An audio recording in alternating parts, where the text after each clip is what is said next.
ಯಾವುದೇ ರೆಸ್ಟೋರೆಂಟ್ಸ್ ಅಥವಾ ಈಟರೀಸ್ ಬಗ್ಗೆ ನನ್ನೂ ಸೇರಿಸಿ ಓಪನ್ ಆಗಿದೆ, ಸಖತ್ತಾಗಿದೆ ಅಂತ ಪ್ರಮೋಷನ್ ಅಲ್ಲದ ವಿಡಿಯೋ ನೋಡಿದ್ರೆ ಹೋಗ್ಬೇಕು ಅಂತ ಆಸೆ ಆದ್ರೆ ದಯವಿಟ್ಟು ಶುರುವಿನ ದಿನಗಳಲ್ಲಿ ಹೋಗ್ಬೇಡಿ. ಸ್ವಲ್ಪ ವಾರಗಳ ನಂತರ ಸ್ವಲ್ಪ ಕ್ರೌಡ್ ಕಡಿಮೆ ಆದ್ಮೇಲೆ ಹೋಗಿ. ಶುರುವಿನ ಹೈಪ್ ನಿಂದ ಹೋಟೆಲ್ ಸೆಟ್ ಆಗದೆ ನಡೆಸ್ತಾ ಇರ್ಬೋದು, ಕ್ರೌಡ್ ಮ್ಯಾನೇಜ್ಮೆಂಟ್ ಮಾಡಕ್ ಕೂಡ ಆಗದೆ ಇರ್ಬೋದು. ಊಟ ಅನ್ನೋದು ಖುಷಿ ಕೊಡ್ಬೇಕು, ಊಟ ಎಷ್ಟ್ ಚೆನ್ನಾಗಿರ್ಬೇಕೋ ತಿನ್ನೋ ಜಾಗ ಕೂಡ ನೆಮ್ಮದಿ ಇರೋ ಜಾಗ ಆಗಿರ್ಬೇಕು. ಅದಕ್ಕೆ ಅಲ್ವಾ ನಮ್ಮನೇಲಿ ಗಂಜಿ ತಿಂದ್ರು ಸಿಗೋ ಸುಖ ನೆಂಟ್ರು ಮನೇಲಿ ಬಿರಿಯಾನಿ ತಿಂದಾಗ್ಲೂ ಸಿಗೋದಿಲ್ಲ.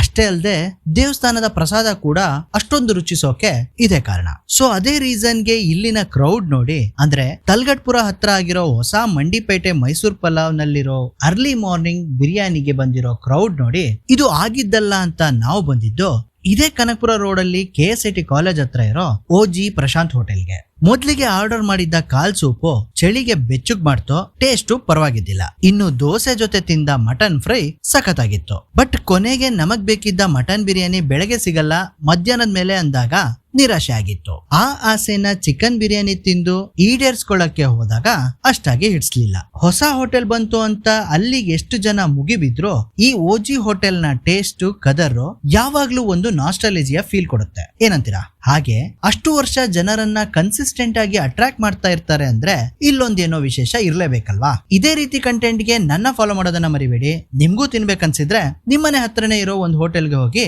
ತಿನ್ಬಿಡಿ. ಅದಕ್ಕಂತ ಕಿಲೋಮೀಟರ್ ಗಟ್ಲೆ ಟ್ರಾವೆಲ್ ಮಾಡಿ ಇಲ್ಲೇ ತಿನ್ಬೇಕಂತ ರೂಲ್ಸ್ ಏನೂ ಇಲ್ಲ. ಎಕ್ಸ್ಪೀರಿಯನ್ಸ್ಗೆ ಅಂತ ಆ ರೀತಿ ಒಂದ್ಸಲ ಮಾಡ್ಬೋದು, ಆದ್ರೆ ದಿನದ ಚಟುವಟಿಕೆ ಇದಾಗೋದು ಸೂಕ್ತ ಅಲ್ಲ. ಕನ್ನಡದ ಸಿದ್ಧ ಹಾಡೋದಕ್ಕೆ ಎದ್ದ